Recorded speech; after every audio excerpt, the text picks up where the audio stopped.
sucede en países como el nuestro o cualquier otro de Latinoamérica, como ya vimos en un año tan especial como este, por la presencia de elecciones, es construir mensajes e imágenes que resulten creíbles en un terreno contaminado como es el de la política, salpicado tantas veces por informaciones vinculadas a causas de corrupción. No hay excepciones en ningún país del mundo prácticamente de este tipo de sucesos y por eso ser creíble es uno de los escalones fundamentales que debe plantearse todo candidato que se precie de serlo y que crea que tiene posibilidades de ganar el favor del voto en elecciones. Por eso vamos a hablar de política, redes sociales, construcción de imagen, credibilidad, diferencias entre las distintas redes sociales y su utilización. Y básicamente lo vamos a poder abordar con la mirada de un especialista que ha tratado de sumergirse en lo más profundo de este tipo de construcciones y de esta elaboración de mensajes que llegan a toda la ciudadanía hoy por hoy conectada a través de estas plataformas sociales. Vamos a meternos en el universo de los candidatos y de su construcción con el doctor en comunicación e investigador Roberto Igarza. Creo que las plataformas sociales vienen a sumar valor a un ecosistema que demandaba una dialógica, un diálogo, algo conversacional que no podía ofrecerle antes a los políticos, y también una diferencia en las instancias de diferimiento e inmediatez. Las redes sociales están allí para exigirle al candidato que responda rápido y pronto, y en la inmediatez, y eso los medios tradicionales no le podían ofrecer al ciudadano que pretendía conocer más o poder interpelar a sus candidatos. Con lo cual, efectivamente, las plataformas sociales vienen a sumarse a un ecosistema que sigue teniendo como eje vertebrador la televisión, no necesariamente porque se vea televisión en el televisor, ni porque se vea televisión en el salón o en los contextos tradicionales, sino porque la televisión como sistema de producción de imagen y de construcción de reputación es tal vez el sistema más rápido para instalar un candidato, para darle visibilidad, notoriedad, notabilidad, y eso hace que las plataformas sociales también recuperen lo que se trabaja en la televisión y sea ese material el que permite que muchas personas hablen, incluso no habiendo visto el programa, ¿no? Así que son paradigmas de acumulación y no son paradigmas de reemplazo, y en la política 2.0 por supuesto que tienen un rol muy importante jugar, pero es complementario a, no viene a reemplazar. Seguramente es una gran desilusión enterarnos que menos de la mitad de las veces que un político usa una red social nos está hablando él. La mayoría de las veces nos está hablando alguien que lo asiste, que lo ayuda con las estrategias de comunicación. Esto es lo primero que debe saberse. Uno le escribe, pero no a una persona, le está escribiendo a un equipo. Es una idea totalmente diferente y cada respuesta es evaluada de acuerdo a las consecuencias que puede entregar esa intervención del político. Las redes sociales existen para una cuestión en la que los candidatos y los políticos hasta ahora no han podido ser tomados de ninguna otra forma. Esta llegada de uno en uno lo que ha permitido es que los políticos contesten y lo hagan rápido, porque esa es la lógica de las redes sociales. Por eso es imposible que hagan lo que tienen que hacer y además que contesten. Para eso están los equipos, que así funcionan. En todos los casos el atributo esencial o tal vez más valorado en los últimos tiempos es la autenticidad de los mensajes y la forma que adopta la comunicación del candidato con sus posibles electores. Desde ese punto de vista me parece que esa es la valoración social que viene en crecimiento. Eso lo han entendido la mayoría, no necesariamente tienen las competencias para poder lograr esa comunicación, pero en todos los casos esto también está enmarcado en una crisis de los sistemas de mediaciones propios de la democracia. Y esa crisis está demandando un vínculo distinto, una renovación del vínculo de la política y de los políticos con sus públicos, sus audiencias, sus electores, y eso va a demandar con el tiempo más competencias por parte de ellos para poder hacerse cargo de esa comunicación, ninguna duda. Y a eso hay que agregarle la construcción de reputación, que es probablemente la construcción en la cual la amplia mayoría de los políticos hoy estén abocados, no con sistematicidad, pero con conciencia de que la reputación es un proceso largo y arduo y que las redes sociales en particular hoy tienen un efecto sobre esa identidad.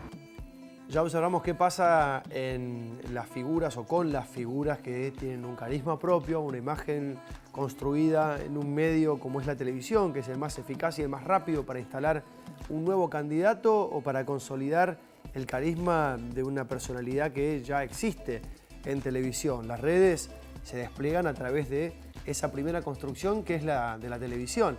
¿Qué pasa? Nos vamos a preguntar con las diferencias que existen entre cada una de las redes sociales.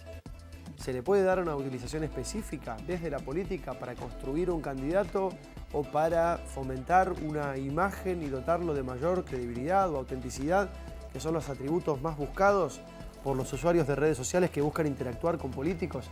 Bueno, en esto nos metemos en esta oportunidad.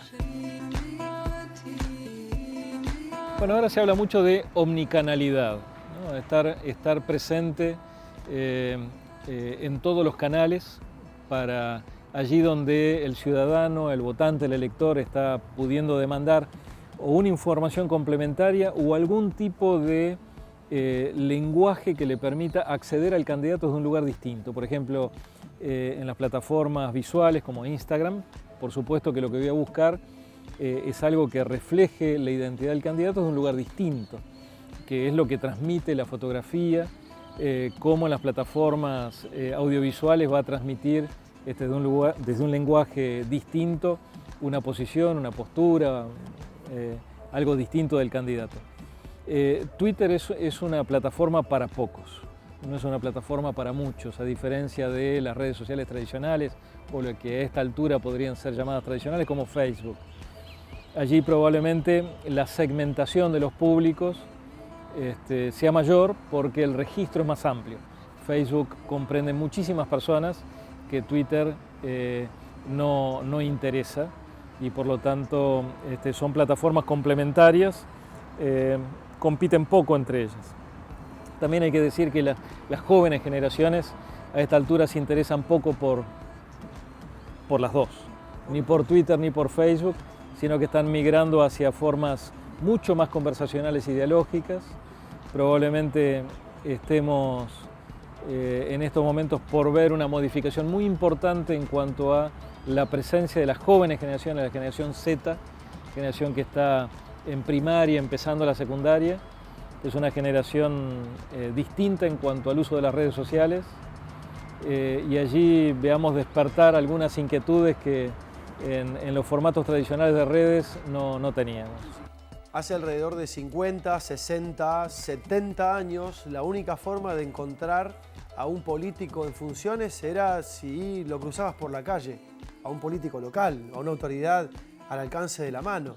A las autoridades de órbitas superiores, provinciales, nacionales, no los encontrabas, salvo que vivieras cerca de donde iba a trabajar todos los días, lo escuchabas en la radio, o más recientemente, del último medio siglo, lo observabas por televisión.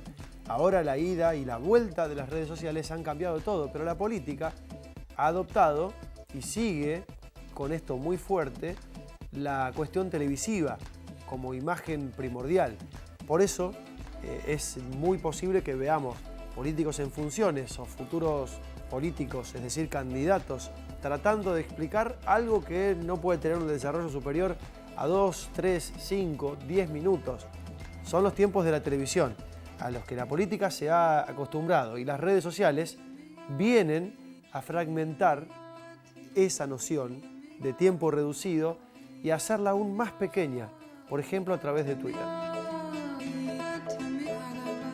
La política se ha acostumbrado al mensaje mediatizado, tradicional, donde de algún modo el rol que jugaban los mediadores, los prescriptores, los periodistas, los comunicadores, era central en la forma en que ese mensaje, la forma en que ese contenido llegaba a las audiencias.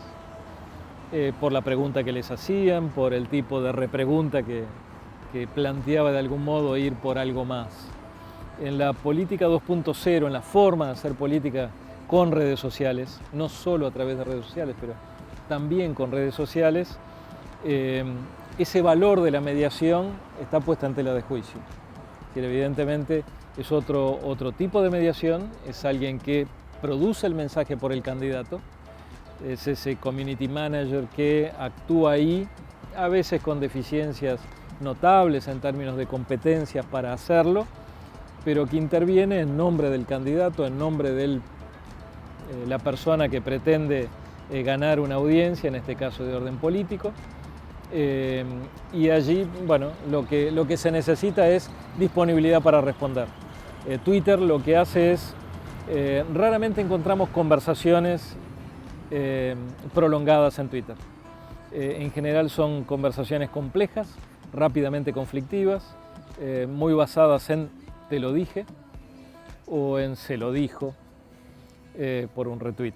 El rol de los medios tradicionales es todavía de muchísimo peso y es natural porque, insisto, la televisión en particular sigue siendo vertebradora de lo que es las formas de comunicación de la política y desde ese punto de vista es natural que sigan trabajando y fuerte en las formas en que la política encuentra en los mediadores, en los periodistas y en los comunicadores una forma efectiva de llegar a sus públicos. Así que desde ese punto de vista es natural que sigan trabajando sobre ese canon. De todos modos, las redes sociales le dan una oportunidad extraordinaria a los políticos, que es de algún modo estar allí de manera un poquito más auténtica, un poquito menos estructurada y en formas de impostura que a esta altura para los ciudadanos carece de entidad.